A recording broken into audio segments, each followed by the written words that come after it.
What's up, y'all? It's your boy 3 Stacks in this thing, representing Team King of Games. And I'm going over an update on my Blue Eyes deck, the way that I'm running it right now. I had a lot of fun playing with it today. I got some really good practice in.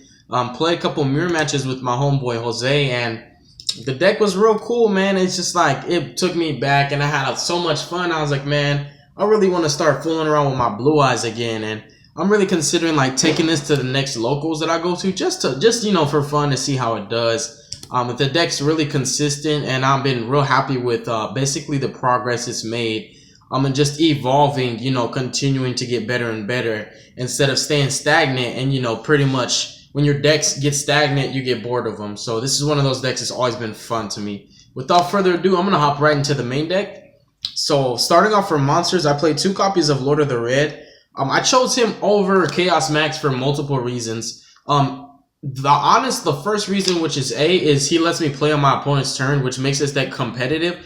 It gives you a lot more ways to interrupt your opponent's plays. He's kind of like a sleeper or a Trident or even both. B is he's a lot easier to summon than Chaos Max. C is he can actually be summoned back from the graveyard off of Return of the Dragon Lords. And also D is he's a pre-preparation of rights targets, which gives me access to a really nice +1, which allows me to summon him for actually the cost of 1 card instead of, you know, 2 or 3 in the Chaos Max build. Chaos Max is a great boss monster, but he's more of a protect the castle, sit on them kind of thing.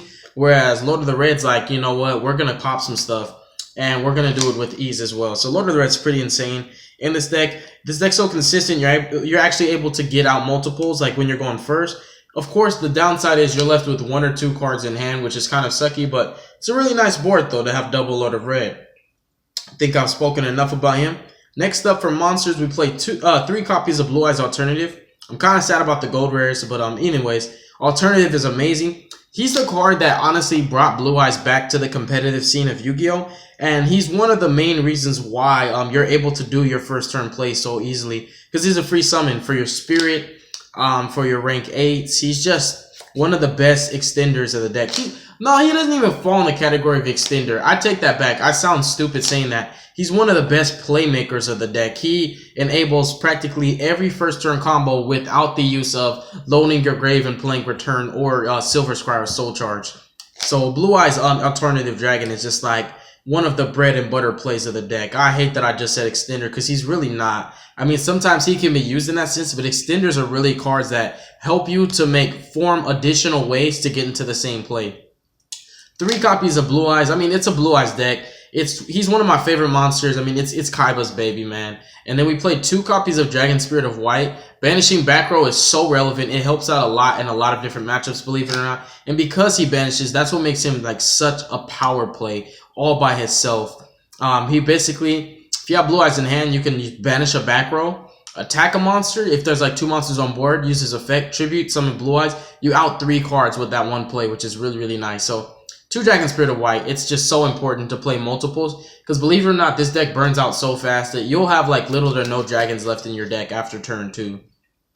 And then continuing with monsters, for the normal summons of the deck, of course you're playing 3 Sage. I mean, this is like, I shouldn't even have to explain them. It's just standard. And Sage helps you out a lot, because also when you have your extra monster zone clogged up, you pretty much just Sage it off. Like, if you have an extra monster zone monster such as like an XYZ with no XYZ materials, you just Sage it away. Or even when you're going for your Soul Charge push, like I showed you guys in that combo video where I made Cyber Dragon Infinity, saged him off, and then Soul Charged him back along with Spirit, bunch of other monsters, use Infinity to attach my dead Manju to it as a material. It's just a really broken combo. Pretty dope. And 3 Manju, because, you know, you're playing rituals.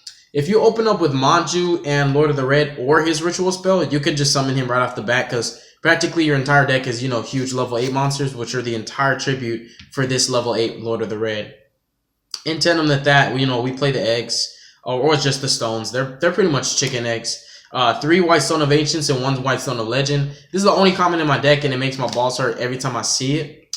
2 copies of Galaxy Soldier. I played 2 in my pure Blue Eyes build, believe it or not. I played 3 of him in 2 Galaxy Wizard, because I like Wizard for the rank 8 plays, and also additional, that now Wizard falls in the category of extender, because he is an extender. He's an additional way to get you to Galaxy Soldier, which is really nice, and he can be a follow-up play on your next turn, or even just a free rank 8 practically. So 2 Galaxy Soldier for me, because it's always nice to have that board of Infinity and also Lord of the Red. It's like not unbreakable, but it's a nice solid board that can, you know, get you somewhere in the competitive scene of Yu-Gi-Oh. So that sums up the monsters. Moving forward to the spells, which is kind of like the hugest contributing factor to Blue Eye's success is their power spells. We played 3 pre-preparation of rights. This spell is just insane. It's the best spell in this deck, in my opinion. 3 copies of the Melody of the Awakening Dragon. You absolutely have to play 3 of this card. It's not hard once per turn, but you do discard for cost, which is the sad thing about it. So be careful with that Ash Blossom in rotation. 3 copies of Trade-In. Oh yeah, another thing is this deck can actually play Cypher and Gamma pretty easily. Because if you don't have Sage, it's basically like you're trying to find a way to summon a Blue Eyes on field first, or an alternative, and then normal summon, you know, your Egg or your Sage. So like you play so many different spells and other cards before you actually normal summon that Gamma can, you know, protect you from a lot of hand traps. Just food for thought. 3 Trade-In because it's pretty standard. Something else that I actually decided to change up is now I'm playing 3 cards of the continents and not 2. Now I'm playing 3 for a lot of reasons. I guess I should have to explain myself a bit thoroughly on this one because most people be like, this is a brick in hand. I basically play 7 targets for the cards of consonants. And in addition to that, you have like so many different ways to draw into the cards that you need to begin with, that cards of the consonants just helps you out a lot because it acts not only as a trade-in, but at the same time, it guarantees your in-phase stone. So it's a really beneficial spell to me. It's somewhat of a +1 because you get to draw 2 and you either search or special summon during in-phase, which is really nice. I did tech in a master previously to normal summon master and add stones back for the cards of consonants. But I chose not to play it today, and I just went with the 3 cards of consonants, and it bricked on me like 1 time, but the time it bricked on me was actually because my Sage got, I think, Veilered or Striped because I was playing a mirror match. Matter of fact, he Veilered my Sage, so I couldn't search the cards consonants, you know, target, but it pretty much was live all the time. And then 3 Dragon Shrine. Everybody can hate on me for playing 3 of this. I mean, honestly, every man's entitled to his opinion. If you have a negative, you know, comment about this, me playing 3 Dragon Shrine, lay it on me. My bills are still being paid. I'm still a happy man nonetheless.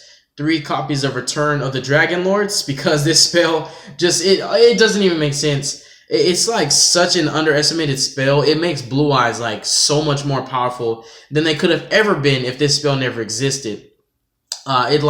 This in tandem with Blue Eyes Alternative Dragon, in addition to, you know, Sage and White Stone of Ancients, are the reason why Blue Eyes is still so good. Even though people look at it like, oh, this is a brick house. Continuing with the revival cards, we played 2 Silver's Cry. Basically, you know, return Silver's Cry. They do the same thing, except for Silver's Cry is a bit more abusive because you can flip it to summon Dragon Spirit of White to banish back rolls or scales. Whereas returns, like, you know, this is for my push on my turn. And I'm also trying to, you know, protect my dragons from being destroyed by banishing it from the graveyard, which helps. And then Soul Charge for the best revival card in the deck. Blue Eyes is so infamous for this card because all of your draw power actually pitches like your cards of consonants and trade-ins lowers your grave soul as melody. So by the time you hit your Soul Charge, you have so many targets, it's just like a blowout. It's just game. And then 2 Red Eyes Transmigration as the ritual, which specifically lists Lord of Red. It's how you summon him with relative ease, and, you know, it's a pre-prep target. You play 2 because you're playing 2 Lord of the Red. Honestly, you could just play 1, but I wanted to be able to resolve pre-prep more than once a duel. In addition to that, if you draw the ritual spell and you don't have a target, your pre-preps are dead. So moving forward to the extra deck. Spoiler alert, I'm currently not playing any Link monsters right now. I did have Link monsters in the updated not the updated, but the version that I did right before this one. So I'm just letting you know ahead of time. 2 Blue Eye Spirit Dragon and 2 Azure Eyes. This is the perfect ratio for me. I wouldn't do more of either. 1 Crystal Wing, 1 Michael, and this is a proxy for my Ancient Fairy Dragon. Ancient Fairy is currently in my Infernoid deck. Felgran, Titanic Galaxy, full-fledged Galaxy package. Now, there is something cool with this, with Cypher, which doesn't always come up, but it can. Like right now, I'm not playing Links, but if I was playing Links, you could basically make this, right? Say you have a dragon that you summon off of Silver's Cry Return. You'll take your opponent's monster, and you'll link this and your opponent's monster into a proxy, or use all 3 of the monsters and just straight go into a Deco Talker. So that way, your opponent does not get the monster back. It's something that could come up. So basically, it lets you out a monster that couldn't be destroyed. Or you can just go like this effect pop, and then this effect attack twice, break a board, in phase. you know, 3 stones. I'm sorry, not 3 stones, 3 dragons, guaranteed stone, banish 3 from your opponent's deck. It's really cool. Obviously, Nova and Infinity, and Twin Burst for the mirror match, which is not something that comes up. I know Blue Eyes is just not on the competitive scene right now. But this is an amazing blowout card for the mirror match when they have like multiple Blue Eyes on field, like alternative Azure Eyes or even Spirit Dragon, because you just summon him and you're like attack, banish, let's get it. It's really dope. That's pretty much going to sum up the deck profile, you guys. I hope you enjoyed it. Let me know in the comment section below. Leave your honest opinion and feedback, whether it's a positive or negative, you know, basically comment. Either way, I'm like not even tripping. You know, every man's entitled to his opinion, and nonetheless, I do appreciate you guys for everything that you do for this channel, because you guys are the bread and butter. A YouTuber is nothing without his subscribers. So just people have to understand that like you guys are more important than we are. So we can't really make it about us. It has to be about you guys at the end of the day, which is why I do what I do. So on that note, God bless you guys. Make good choices, don't hurt your brain cells, and stay tuned for future content. Peace.